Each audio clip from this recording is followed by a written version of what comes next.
guys, it is Tanya, and welcome back to the channel, and welcome back to another speed build, and to another installment of the squish. I thought I would just quickly explain what the squish is, because I've been getting a lot of questions about it lately, as we have some new friends here on the channel. So, we call tiny houses the squish here on the channel, as it is kind of an affectionate name that we've come up with. I love building tiny houses. It's kind of my favorite thing to do. And the whole idea behind that name is seeing how much stuff you can squish into a small space. So tiny houses are a squish. Anyway, now that that's out of the way, this tiny house is actually inspired by modern farmhouses. And it took a while to get to that because I was just kind of experimenting. I was in the mood to build a tiny house. And I just got started. And then I realized I was starting to favor that particular design. So I decided to go full on out with it, and so this is essentially just like a tiny modern farmhouse, or as close to that as I felt like I could get, because the roof line is definitely not the same. However, I feel like all of the design choices and colors and textures and stuff I use definitely tend to favor that idea, and I had so much fun with it because it combines two of my favorite things, which is modern farmhouses and tiny houses. So I hope you guys like how this one came out because it was a blast to build this. And if you are interested in downloading it, you can find it on the Sims 4 gallery. You can find me under my EA ID, which is Gryphi, Gryphi, or under the hashtag Miss Gryphi. And you can also find that information in the description down below. Also, this house comes in at 23,079 simoleons. So it's just out of starter home price. So it's not going to be that expensive to go ahead and get. I'm trying to think where I place the bed in this. I think it's against the wall, so it's most likely going to only be for one sim. Unless scooching over works in your game, then it could be for two sims. But a lot of my tiny homes I do purposefully make for one or two sims. That's because I can make them as small as possible there. I really like when things are very squished together. But I have done a few that are more like family homes that are tiny homes, and I do want to do more of those. So if you have any specific suggestions for those, do let me know.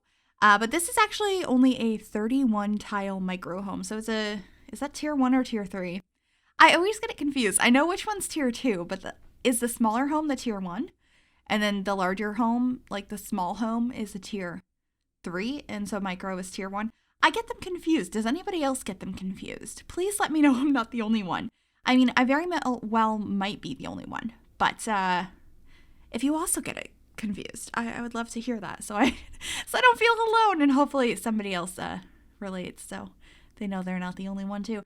Anyway, I'm messing around with like spandrels and columns and stuff out here. I'm still very much experimenting with the colors, and honestly, I really wanted to do a tiny house that looked like it was made of metal like this, but not necessarily, like it used to be a container, but it's not a container anymore.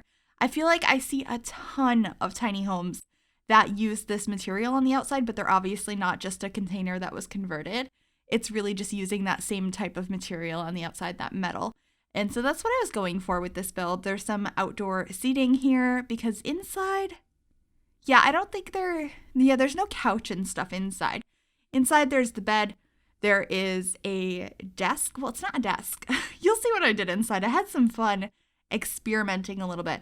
Because one thing that I see a lot in farmhouses, modern farmhouses, is that there are benches at the table. Instead of regular seats, it's like a long bench. So I used the one of the new picnic tables that we got from Snowy Escape, and I shoved it through the wall. You'll see that when we get inside.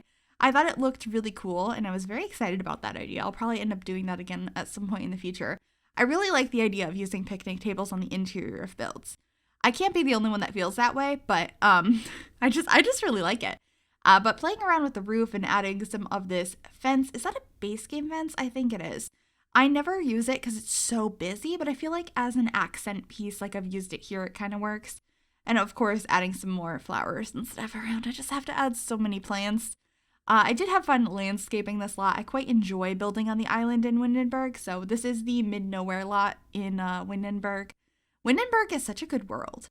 There are so many great places to build there. I feel like the only area I don't build in that often is like the in-town area. Well, I guess both of them, the modern area and the more traditional area. I don't really build in those. I mostly build on the island or in the countryside. Maybe I need to build something in one of the other areas sometime soon. Let me know if you have any ideas for either of those. But just figuring out the floor plan here, there's really not much to it. There's a step down. Everything is with platforms. I didn't use any staircases here. And then there is our classic tiny house 3x1 bathroom. And then the kitchen is when you first walk into the house. So in the kitchen here, I really enjoyed the placement of the window, and I wanted to make sure that the sink was centered under it. So I did some funky messing around here to make that possible. So we're using the end caps of the counters on either side of the sink. One of them slightly dips into the fridge. The other one blatantly clips through the wall. But I think I made it work. It's a little ledge in here, and we end up putting a plant on it and making it kind of an accent piece. And it's the best I could do. I tried a bunch of different things. I cut all of that out because it was a lot. You probably didn't want to watch that.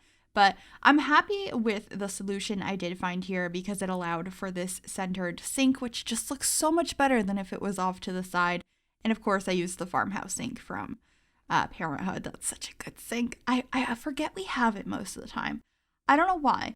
I think it's because the more built-in sinks like that aren't actually like a separate sink you put into a counter, they're their own piece, I just don't even think about when I'm building. I don't know why.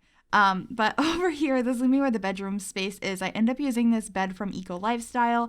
And as you can see, there is the picnic bench that I had mentioned earlier from Snowy Escape that I just shoved through the wall, and we cover it on the outside with some bushes so you don't see that there's just like a bench outside.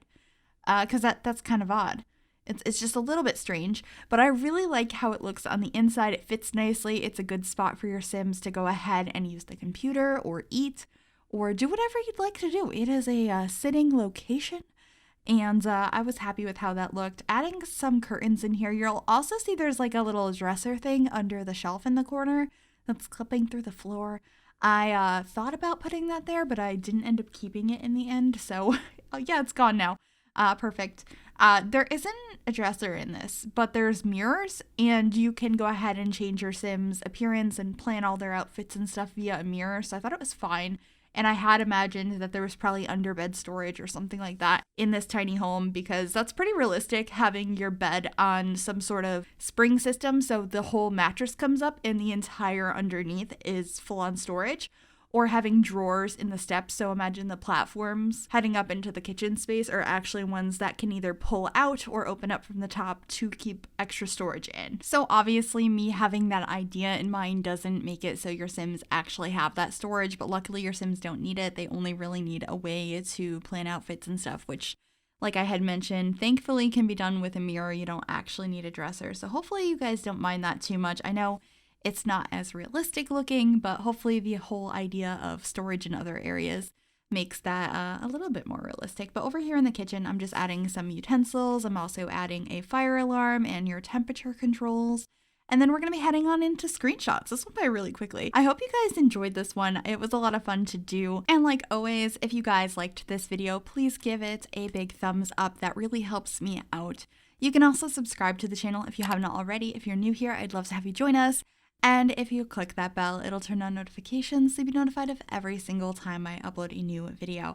I'm just adding a really cute chair over by the bed, and then the basket of the various linens from Eco Lifestyle because it's cute. And now it's screenshot time. Thank you guys so much for watching, and I will see you all soon. Bye, everybody.